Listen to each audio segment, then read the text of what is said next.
Bienvenue au Balado Urbania.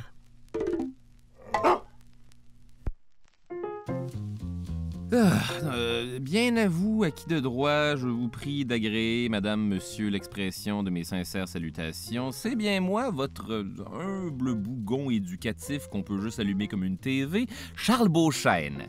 Et soyez les bienvenus à un autre épisode des pires moments de l'histoire, où je m'attarde à tout ce qui va mal sur la ligne du temps, en faisant plein de parenthèses interminables comme une grand-mère semi-autonome qui, dès qu'on lui demande comment ça va, énumère pendant 1 heure tous les signes que son corps se déplie de moins en moins.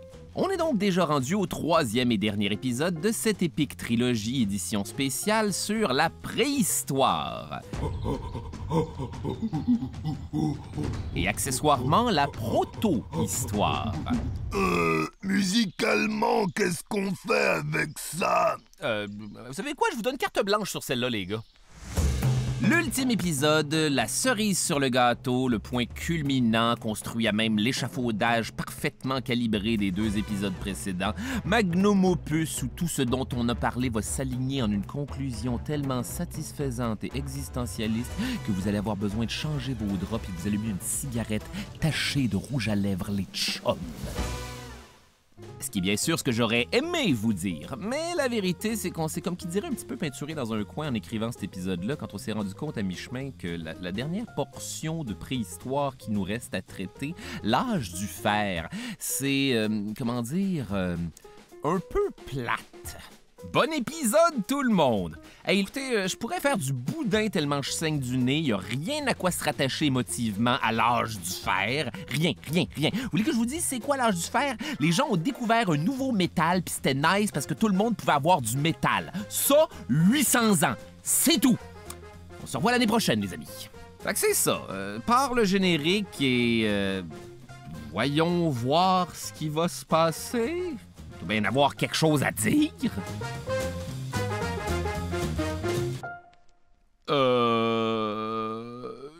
J'aimerais vraiment ça pouvoir me lancer dans un contexte pré-proto-historico-whatever, mais le problème, c'est que, voyez-vous, il n'y en a pas.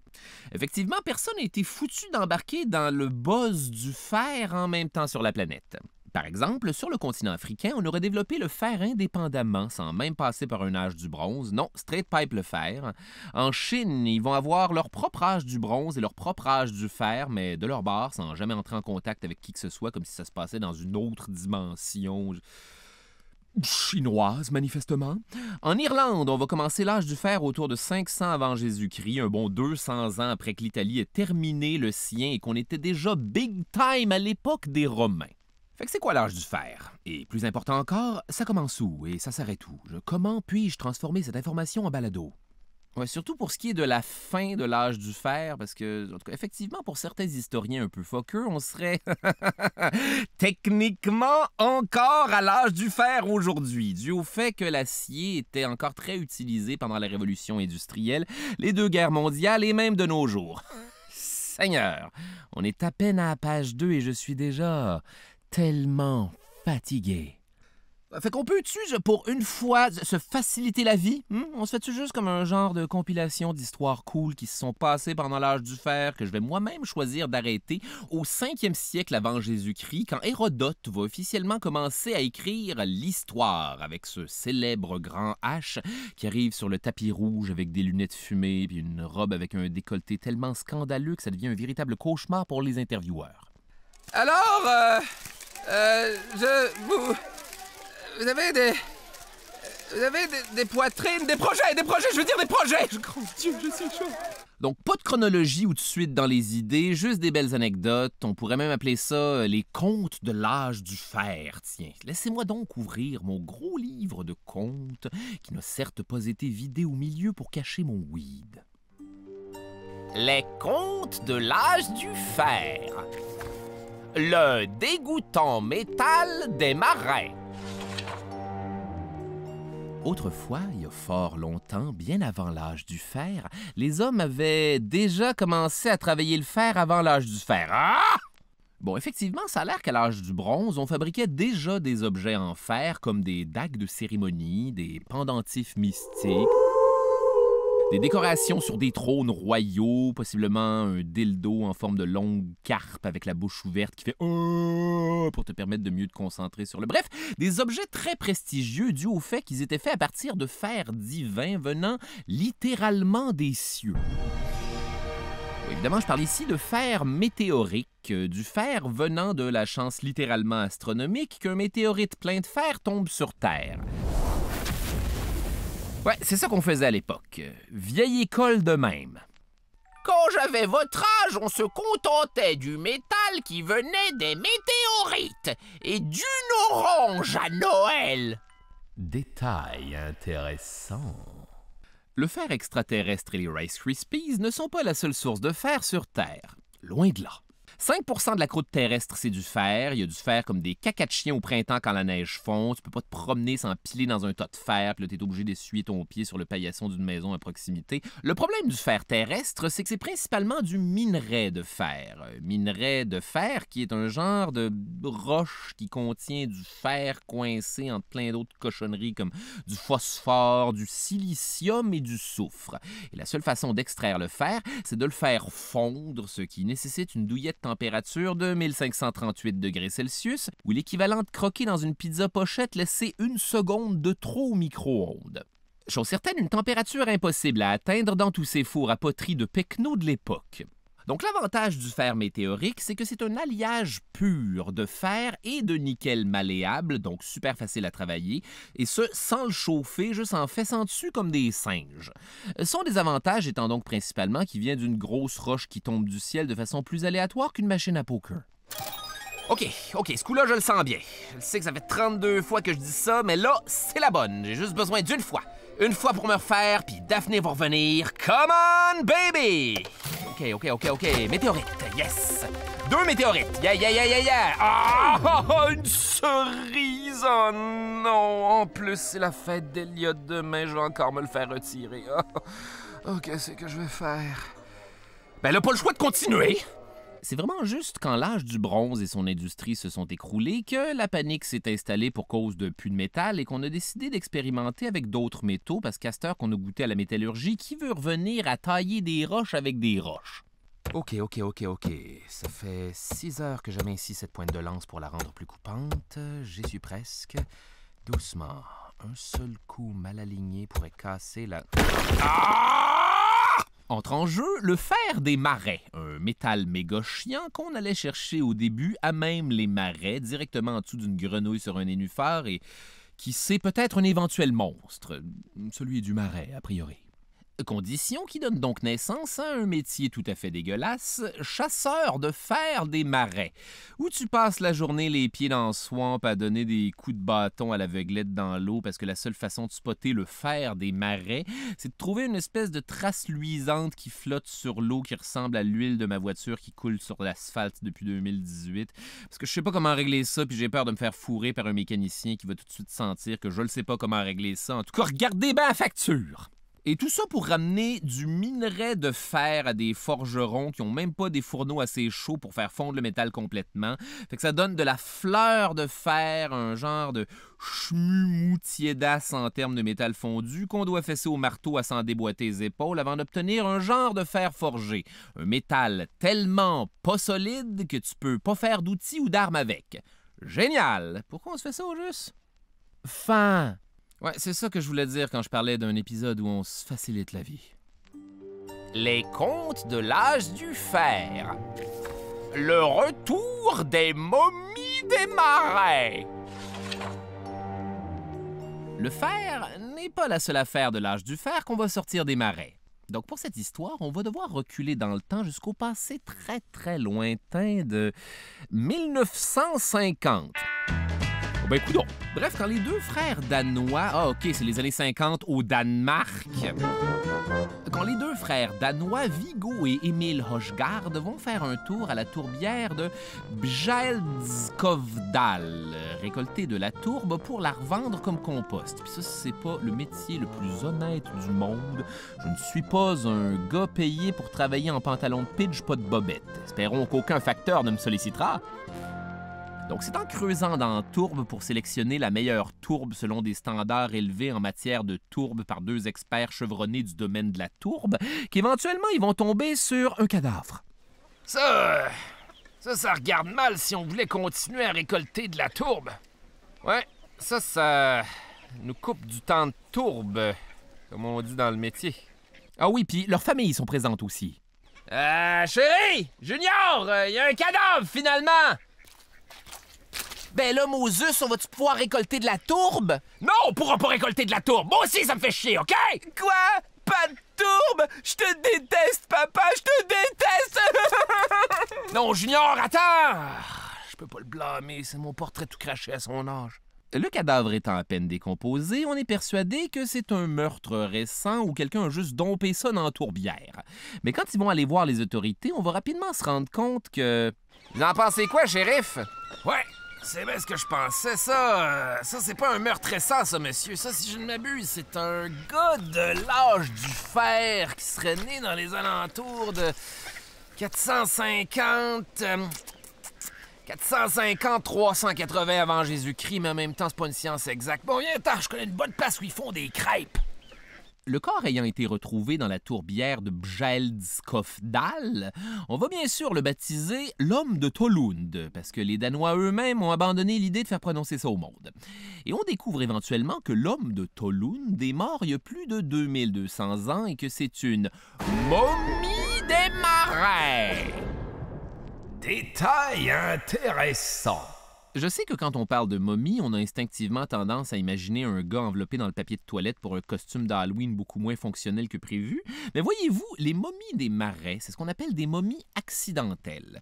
On pourrait croire que faire une momie, c'est quand même tout un accident orchestré, mais fouillez-moi, c'est quelque chose qui semble arriver relativement souvent, et on va repêcher des centaines de momies comme ça des tourbières du nord de l'Europe, en Allemagne, au Danemark, en Hollande et en Irlande. Toutes des momies préhistoriques de l'âge du fer qui ont ceci en commun, c'est les mieux conservées de toutes les momies, et ce malgré le fait qu'il y en ait qui soient âgés de plusieurs millénaires. Détail intéressant dans un détail intéressant. En fait, c'est à cause de la tourbe. Mais qu'est-ce que la tourbe? Voyez-vous, les tourbières, c'est des marécages où vont proliférer un type de mousse végétale qu'on appelle la sphaigne, et qui a cette particularité d'absorber les nutriments acides dans le sol, comme moi j'absorbe présentement les nutriments de cette pipe à eau. Ce qui crée des eaux pauvres en oxygène, mais riches en acidité, qui ont un effet antiseptique et empêchent les bactéries de décomposer la matière. Et là, comme ce vieux mac-poulet qui traîne présentement sur mon comptoir et que je vais manger, rien ne se désagrège. Même la sphaigne ne meurt jamais, elle fait juste s'empiler au fur et à mesure et on se retrouve avec une espèce de gros matelas de vieille mousse qui flotte comme cette éponge dégueulasse non changée depuis 6 mois dans l'évier. Voilà, c'est ça qu'on appelle la tourbe. Tourbe qui crée des cadavres mieux conservés que jamais, sans vouloir avoir l'air trop enthousiaste à l'idée de faire des cadavres bien conservés. Je ne suis pas un freak non plus. Détail intéressant dans un détail intéressant dans un détail intéressant et on n'en voit toujours pas le bout. En fait, c'est surtout la peau des cadavres qui est bien conservée. L'acidité la rend noire et lui donne une consistance similaire à celle du cuir, créant des cadavres où même les organes sont intacts. Par contre, ça a aussi la mauvaise habitude de gruger les os, donc certaines momies des marais ont juste pu leur squelette, mais leur peau est top-notch, ce qui leur confère l'aspect de ce vieux condom trouvé par terre dans un festival de musique. Personne ne va là pour la musique. Détail dark au bout d'une mise en abîme de détails intéressants. Coup de théâtre. La vérité, c'est que les momies des marais sont tellement bien conservées qu'on les prend souvent pour des meurtres récents. Et c'est ce qui va arriver en 1980 quand 2 autres tourbeux du Cheshire, en Angleterre, vont retrouver la tête d'une femme juste à côté de la maison de Peter Reinbart, un gars qui était justement surveillé par la police parce qu'on croyait qu'il avait tué sa femme. Bon ben, affaire classée, je vous offre la pizza. Pris en flagrant délit, Peter Reinbart va effectivement avouer avoir démembré sa femme et dispersé ses morceaux un peu partout dans la tourbière, et c'est pile à ce moment-là qu'un gars va arriver en faisant « OK, je reviens du labo, puis finalement, c'est le crâne d'une madame de l'époque romaine. » Oh, est-ce qu'il est trop tard pour dire que je n'ai pas tué ma femme? Oui. Donc, prison à vie pour ce gars-là, et 1 an plus tard, quand on va finalement déterrer des restes qui semblent être ceux de la défunte épouse de Ryan Barth, ben non, toi chose, c'était une autre momie de l'âge du fer, et pour être honnête, j'ai jamais vu une enquête aussi simple ruinée par autant de momies. De retour à l'homme de Tollund, cette momie a ceci de particulier. Certains disent que c'est le corps préhistorique le mieux conservé du monde, encore plus que Cher. Un fan homosexuel à quelque part devrait trouver ça très drôle. Bref, l'homme de Tollund, je veux pas sonner comme un déviant, mais son visage est absolument fascinant. On voit les ridules de ses paupières, les plis de son front ont l'air d'être à veille de se remettre à bouger, ou du moins beaucoup plus que ceux de Gordon Ramsay. On distingue encore des poils de sa petite barbe de 2 semaines, il porte encore une petite capine de mouton triangulaire un peu niaiseuse de l'âge du fer. Il est complètement nu, mais on croit que ses vêtements en fibres végétales ont été simplement anéantis par l'acidité de la tourbière, parce qu'on a retrouvé une ceinture autour de sa taille, puis même à l'âge du fer, c'est vraiment peu probable qu'un gars se promène tout nu avec un chapeau puis une ceinture. On a aussi retrouvé une corde en nœud coulant autour de son cou. Coudon, on l'a pendu. Possiblement pour s'être promené tout nu avec un chapeau puis une ceinture. Détail dark. À part l'âge du fer, les momies des marais ont aussi ceci en commun, des morts épouvantablement brutales. Plusieurs sont des pendus, certaines ont le crâne défoncé par derrière, certaines sont éviscérées. L'homme de Graubal au Danemark a la gorge coupée d'une oreille à l'autre jusqu'à la colonne vertébrale. Et chose certaine, à une époque où le rite funéraire en vogue c'était de faire brûler les cadavres, semblerait que ces gens-là aient eu droit à une fin tout à fait spéciale. Puis là, je veux pas non plus faire peur aux enfants, mais on pense que ce serait des sacrifices humains, Mitch. Détail dark dans un détail dark. Ben oui, toi, des sacrifices humains, des humains tués de façon rituelle au nom du paganisme de l'âge du fer. C'est quoi les chances? Mais pourquoi est-ce qu'on pense ça? Premièrement, dans le folklore celte, les marais sont associés au domaine des esprits. Et avec raison, il se passe toutes sortes d'affaires dans les marais. On peut y apercevoir des feux follets, des petites lueurs causées par les gaz qui s'échappent du sol, mais que tout le monde va interpréter comme des fantômes. On pensait aussi qu'à chaque soir, le soleil allait se cacher dans l'eau parce que son reflet devenait rouge. Donc, seule explication possible, porte du royaume des morts. Aucune chance que ce soit un genre de réflexion ou quelque chose. En Irlande, d'ailleurs, on aménageait des longs quais qui servaient de route dans les marais. Et à certains endroits, le quai fait juste arrêter et déboucher sur le marais. On suspecte donc que c'est des endroits où on jetait des objets dans l'eau pour en faire cadeau aux dieux. Des offrandes comme des tonneaux de beurre, qui est effectivement un très beau cadeau artisanal. Je me souviendrai de ça pour mes parents à Noël prochain. On va d'ailleurs retrouver toutes sortes d'objets de l'âge du fer dans ces marais-là, des épées, des coupes, des bracelets, mais aussi pas mal d'humains, quand les dieux sont trop en colère pour des bracelets. Détail dark dans un détail dark dans un détail dark, et c'est loin d'être le fond!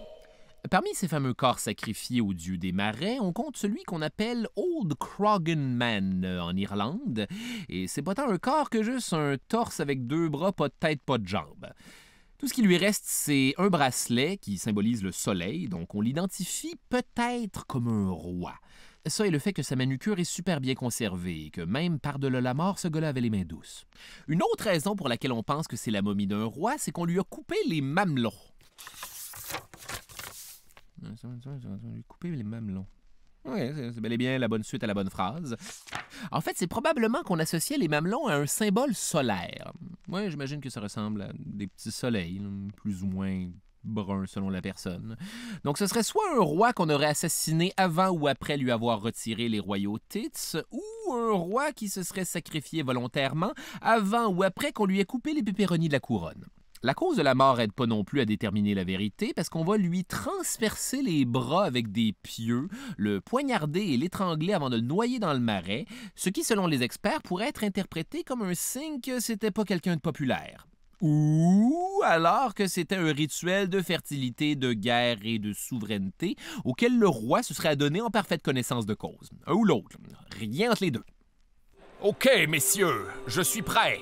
Que commence le rituel de fertilité, guerre et souveraineté. Qu'on lui coupe les totos. Ah! Mon Dieu! Tout est normal jusqu'ici. Qu'on lui transperce les bras. Ah! Business as usual. Qu'on le poignarde. Ah! Quel riche héritage culturel que le nôtre! Qu'on lui tranche la gorge! Je suis encore consentant. Détail intéressant au bout d'une mise en abîme de détails dark. Boswell, on a fait le contraire cette fois-ci. C'était effectivement très rare qu'on sacrifie un roi. En fait, on croit que plus souvent qu'autrement, quand ça arrivait, c'était des rois qui choisissaient volontairement d'être sacrifiés aux dieux en période de catastrophe, pour une raison aussi jeu vidéo qu'un roi, ça vaut plus de points. Hey, je peux-tu encore vous parler de l'homme de Tolund? Évidemment, quand on va le sortir de la tourbière pour l'analyser, il va se passer ce qui arrive tout le temps quand on enlève une amulette à une sorcière de 2000 ans méga chicks dans un film. Le corps va se détériorer à vitesse grand V, puis on va pas pouvoir le préserver. On va donc le découper en petits morceaux, envoyer dans des laboratoires aux quatre coins de l'Europe, et on va surtout se concentrer sur essayer de préserver sa tête, ce qu'on va réussir à faire en remplaçant toute l'humidité à l'intérieur par de la cire. Puis je sais pas par quelle étape tu commences ce processus-là. Vite, vite, vite, vite, vite, sors les chandelles! Mais éventuellement, on va changer d'idée, essayer de reconstruire le corps. Ça va donc devenir la chasse au trésor planétaire pour retrouver tous les morceaux et on va réussir, sauf pour un orteil, cette histoire ne s'invente officiellement pas, qui ne sera retrouvé qu'en 2016 quand une madame va les contacter pour leur dire « Oui, allô, c'est moi qui ai l'orteil. Mon père était un scientifique qui travaillait sur la conservation de l'homme de Tolund et il trimballait toujours cet orteil dans une fiole, très souvent à table d'ailleurs. C'était un homme excentrique, vous voyez. Dans le regard de ma mère, je n'ai jamais pu lire autre chose que le regret le plus amer. » Donc maintenant qu'on a tous les morceaux, on n'a plus qu'à réassembler le corps et le résultat va être trop épouvantable pour être exposé dans un musée. Fait qu'aujourd'hui, le corps, c'est une réplique, sauf la tête qui est la vraie, et on raconte que souvent, quand les gens viennent l'observer au musée de Silkeborg, elle est tellement bien conservée, elle a tellement l'air simplement endormie que certains visiteurs vivent une expérience quasi mystique et ne peuvent que s'évanouir ou se mettre à pleurer.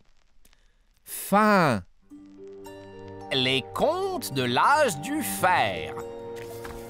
Le fer, métal du peuple.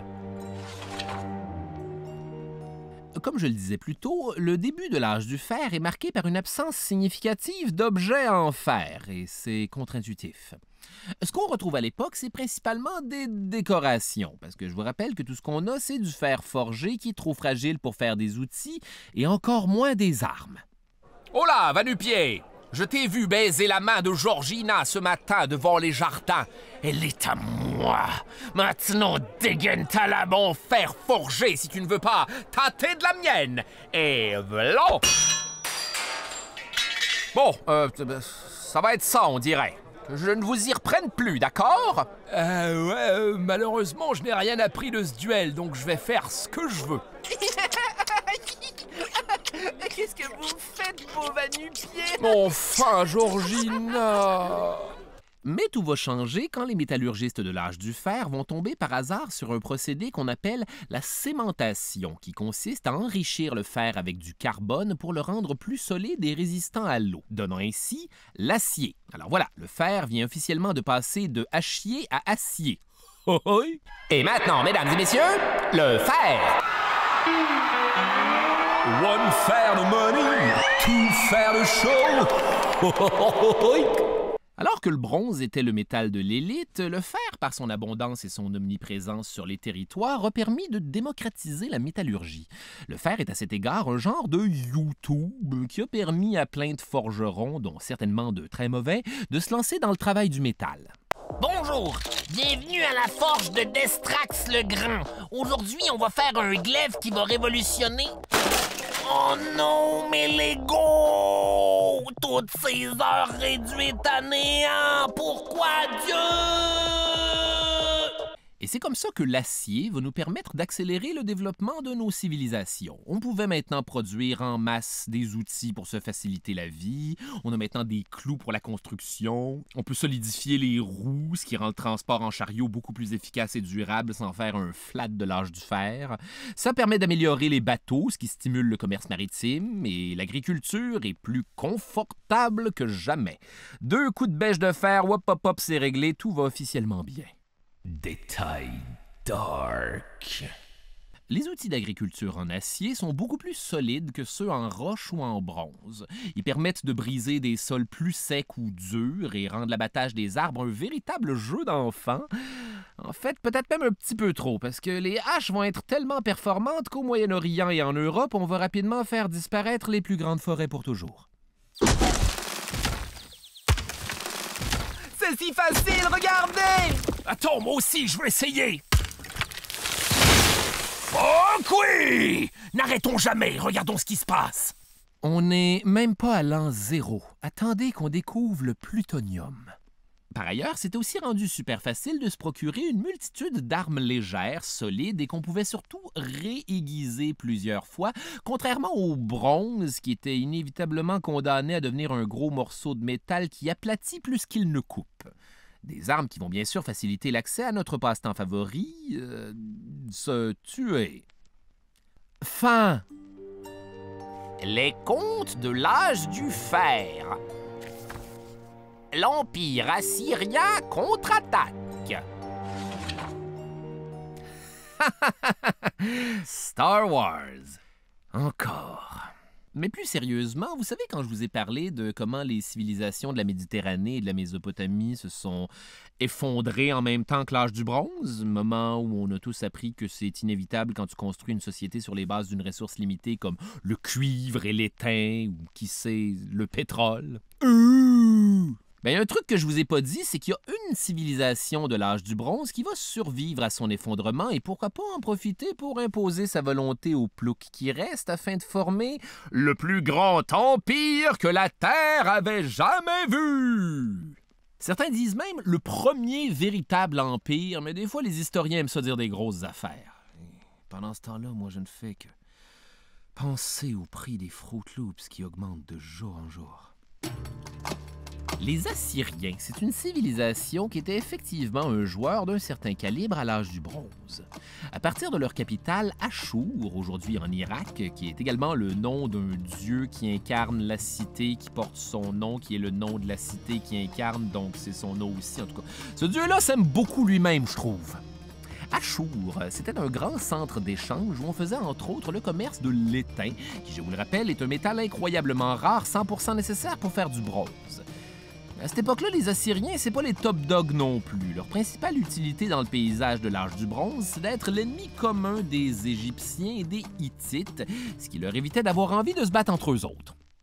Donc nous sommes présentement dans la chambre funéraire du pharaon, où on peut observer juste ici cet amusant hiéroglyphe représentant un soldat égyptien qui égorge un Assyrien en proclamant « Si je n'étais pas si occupé, je tuerais bien un Hittite ».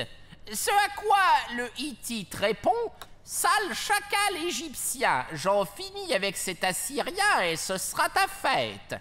Suite à quoi, le hiéroglyphe s'arrête net un certain temps pour créer un effet comique, alors que l'Égyptien dit finalement « Chose certaine, je n'approuve pas des Assyriens ».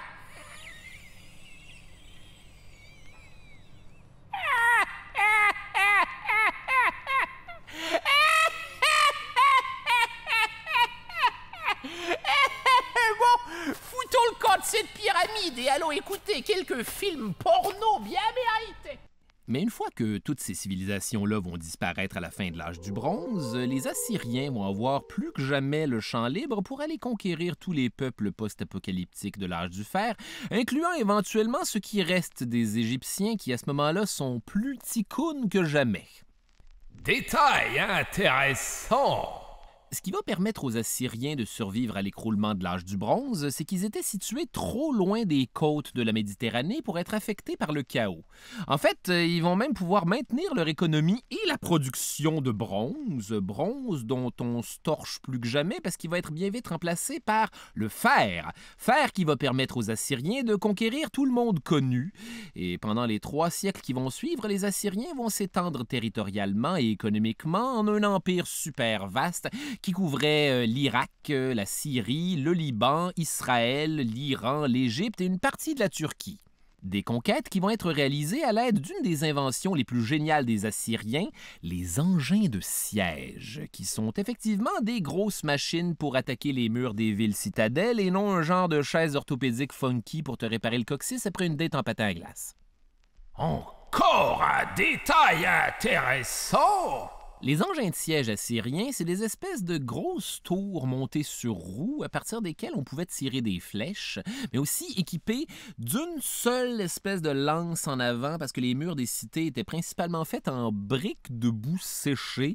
Tu avais juste à avancer là-dessus à méga basse vitesse avec un bâton pour sacrer tout ça à terre. Hey, regardez ce que vous avez fait au mur de la cité! Oh, désolé, j'étais distrait. J'ai juste continué à marcher au travers sans m'en rendre compte. Dire que les Assyriens et leurs engins de siège ne sont même pas encore arrivés. Bon, de la pluie en plus. Décidément, c'est...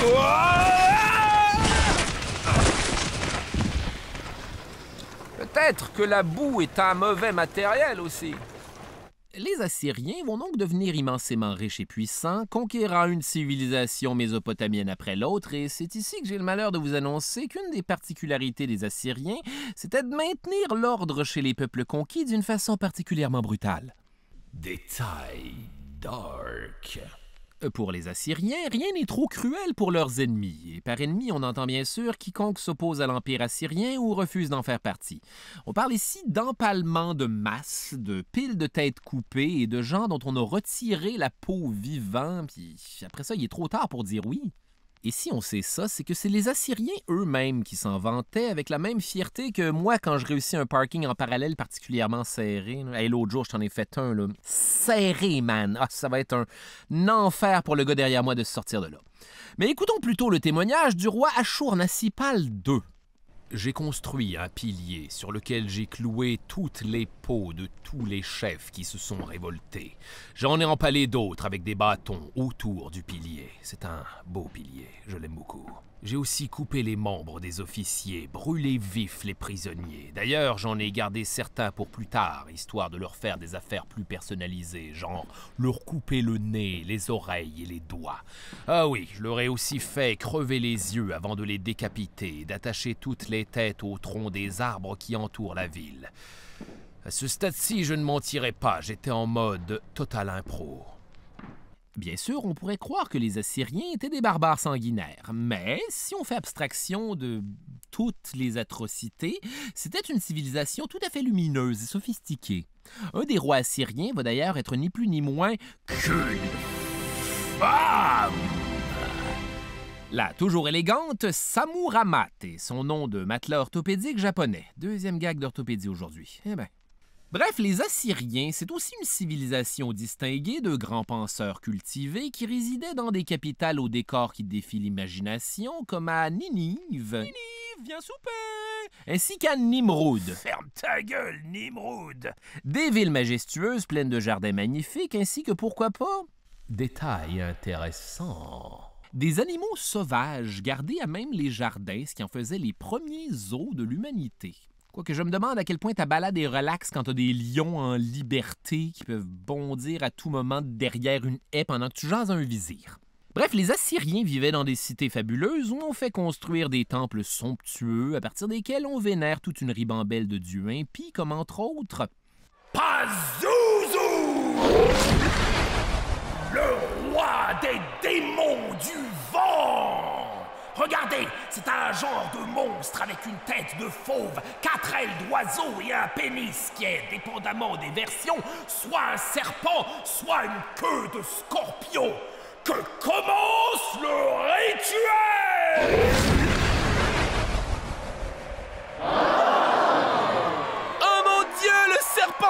million pénis me prend dans un genre de relation sexuelle mortelle! Je t'offre mon premier-né, Pazuzu! Détail moins dark qu'on voudrait le croire. Croyez-le ou non, Pazuzu a une place spéciale dans la culture populaire actuelle parce que c'est entre autres le démon qui va prendre possession du corps de la petite fille dans le film L'Exorciste pour la faire vomir en disant des gros mots. Démon qui peut paraître initialement un peu fucker d'avoir ce genre de temps-là dans la vie, mais dans les faits, pour les Assyriens, Pazuzu avait également des vertus curatrices. Surtout, tabarouette, pour les maladies qui atteignent les femmes enceintes, ce qui est plutôt cool et rafraîchissant venant d'un démon dont le pénis est un peu plus douloureux à chaque version. Donc, si t'étais malade, la meilleure façon de guérir promptement, c'était non pas de prendre du repos et de bien s'hydrater, mais bien de faire un pacte avec Pazuzu. Ah, je ne sais pas ce que j'ai, mais ça ne le fait pas aujourd'hui. J'ai besoin de prendre du repos, je crois. Peut-être aussi de... Pazuzu, le roi des démons du vent. Ah, vous tombez à pic, Pazuzu. Qu'est-ce que vous me suggérez pour mieux filer? Moi, une femme enceinte. J'ai exactement ce qu'il te faut, mortel. Je vous avertis, c'est mieux en esti de ne pas être en lien avec votre pénis maléfique, Pazuzu. Néanmoins, les Assyriens vont être principalement des souverains éclairés qui vont se donner le rôle de gardiens du savoir. Les rois sont d'ailleurs assistés par des cours de sages, on fait construire des bibliothèques faramineuses où on conserve toutes les connaissances de l'ancien monde. Tout va pour le mieux et l'avenir s'annonce plus rose que des fesses de babouins stimulés. Donc évidemment, l'Empire assyrien va s'écrouler en moins de 2 pour une raison moronne. Ce qui va se passer, c'est qu'à la mort de leur dernier roi, Ashurbanipal, le trône va revenir à un de ses fils qui est mineur. On va donc mandater le plus fidèle gars pas de pénis pour pas laisser de descendance disponible, l'eunuque royal, histoire de s'occuper de gérer l'Empire en attendant que l'héritier soit en âge de le faire, mais avec un pénis. Sauf qu'à un moment donné, le prince héritier va mystérieusement disparaître et fouillez-moi, c'est ce timing précis que l'eunuque royal va choisir pour faire... Oh non, j'ai perdu le roi. Il semblerait que la seule personne qui pourrait le remplacer maintenant, c'est un genre d'eunuque. Oupsie! Et clairement, il avait très mal évalué son niveau d'appui dans la salle parce qu'il va lui aussi mystérieusement disparaître avant d'être remplacé sur le trône par un autre fils du roi. Puis là, comme dans tout bon spectacle de magie, les gens vont commencer à se tanner. Les Babyloniens vont s'allier aux Médès, le peuple du pays de Mède, c'est-tu clair? Organiser une révolte, puis tout sacrer l'Empire assyrien à terre comme jamais, les faisant disparaître pour toujours. En tout cas, pour une civilisation qui effaçait les civilisations, on leur a, comme qui dirait, fait le coup de l'effaceur effacé. Et aujourd'hui encore, ça prend un balado pour se souvenir d'eux. Fin! Les contes de l'âge du fer. Un monde post-apocalyptique à la sauce tzatziki. Permettons-nous un petit retour en arrière. Pendant que les Assyriens s'élevaient tel un phénix des cendres de l'âge du bronze, un des peuples qui a été le plus durement frappé par cet apocalypse spontané, c'est celui des Mycéniens, grosso modo les ancêtres des Grecs, qui sont alors entrés dans un genre d'âge des ténèbres qui va durer plus de 400 ans. Période pendant laquelle ils vont non seulement perdre le secret du bronze, mais aussi leur connaissance des mathématiques, de l'écriture, puis tout le monde était de retour à une société primitive et violente avec les capacités du gars à l'école qui faisait jamais ses devoirs, mais qui trouvait en esti des moyens de cacher des Skittles dans son étui à crayon, par exemple. Détail intéressant. Quand je dis perdre l'écriture, c'est pas perdre comme moi je perds mes clés puis je les retrouve 3 jours plus tard dans un pot de fleurs ou une boîte de céréales.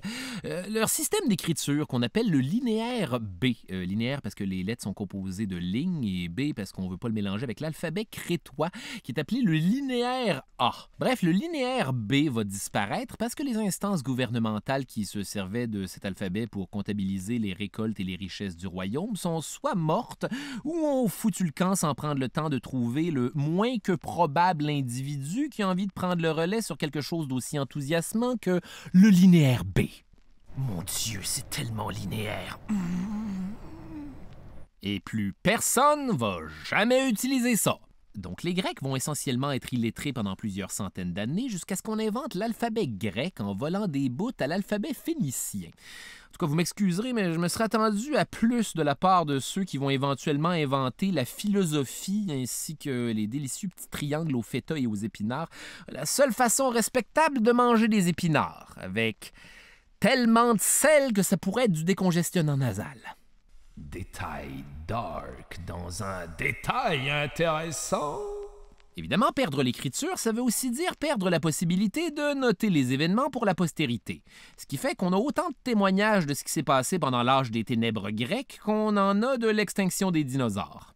En fait, tout ce qu'on sait sur la période nous vient de très exhaustives gogos trouvées dans des tombes avec lesquelles on arrive à deviner une histoire, mais peut-être que pendant ce temps-là, les Grecs étaient aussi occupés à quelque chose qu'on suspecte pas. Daxos, regarde! L'espace-temps, il se modifie! Oui, Ixos, j'avais 100% identifié ce phénomène aussi.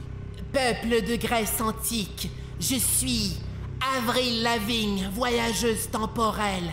Ma cravate est restée pognée dans une anomalie quantique en filmant le clip de Skater Boy.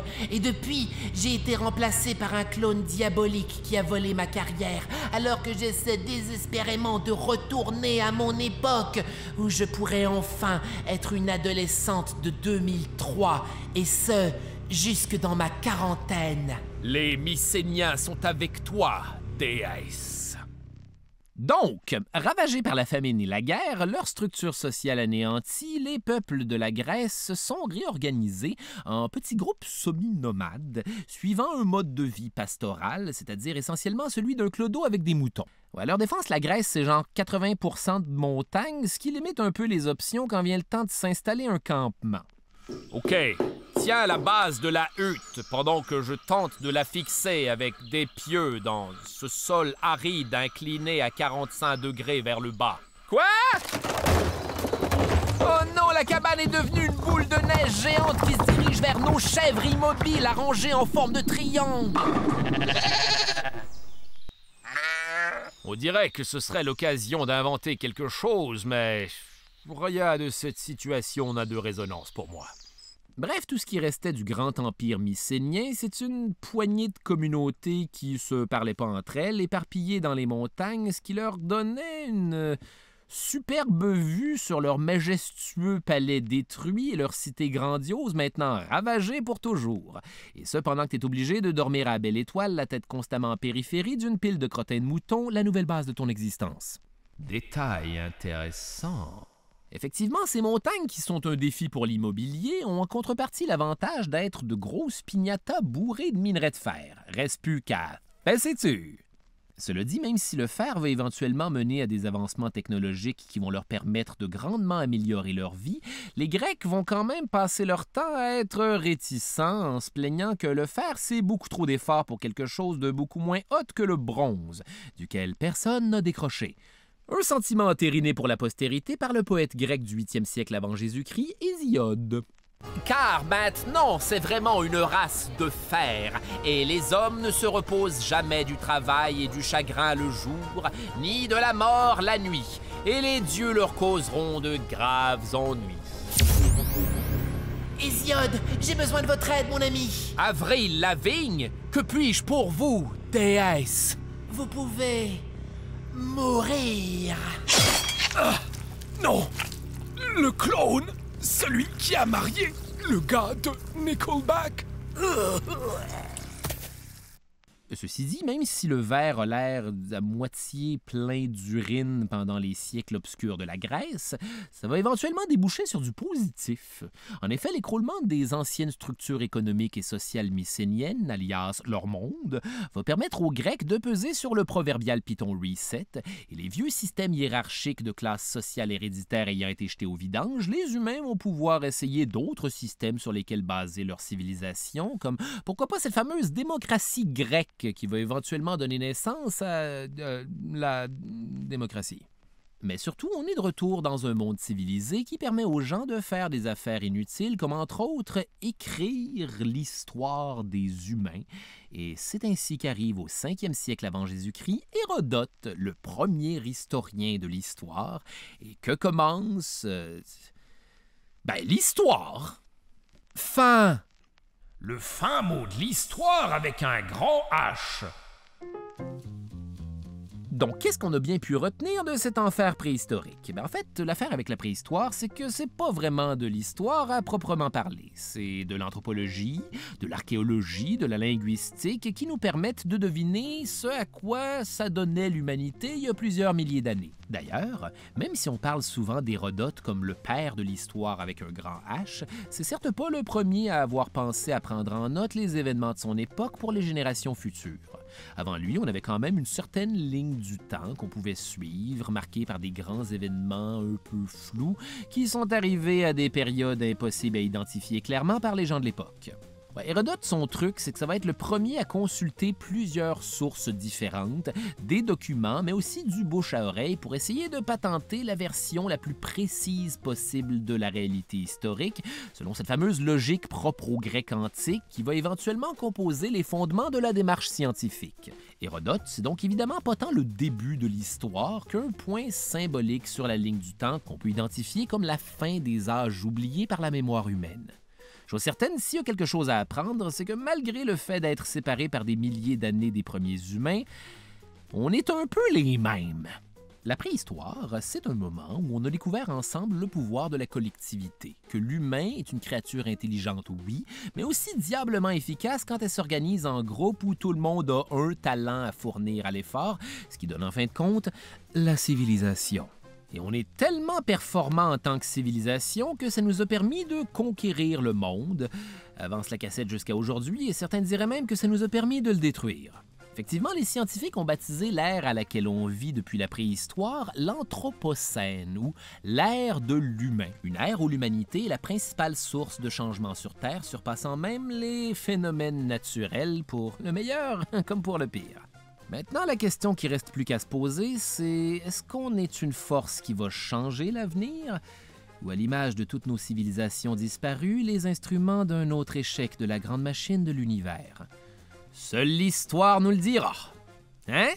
Hein? Dans le sens que l'histoire est continuellement en train de s'écrire. Dans le sens que le présent est condamné à être le passé de demain dans une ronde infinie. Dans le sens que l'histoire est condamnée à se répéter. Dans le sens que Je m'appelle Charles Beauchesne et le cauchemar humain se poursuit dans un prochain épisode. Dans le sens que l'ordre et le chaos se succèdent continuellement et créent ainsi la motion cyclique de l'univers en continuelle révolution. Dans le sens que tout est dans tout. Dans le sens que je me souviens plus ce que je voulais dire. Les pires moments de l'histoire avec Charles Beauchesne est une idée originale de Charles Beauchesne.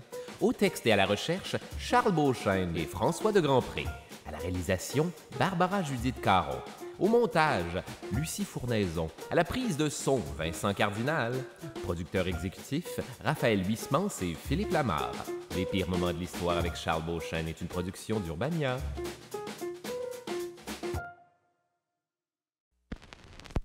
C'était un balado Urbania. Abonnez-vous donc.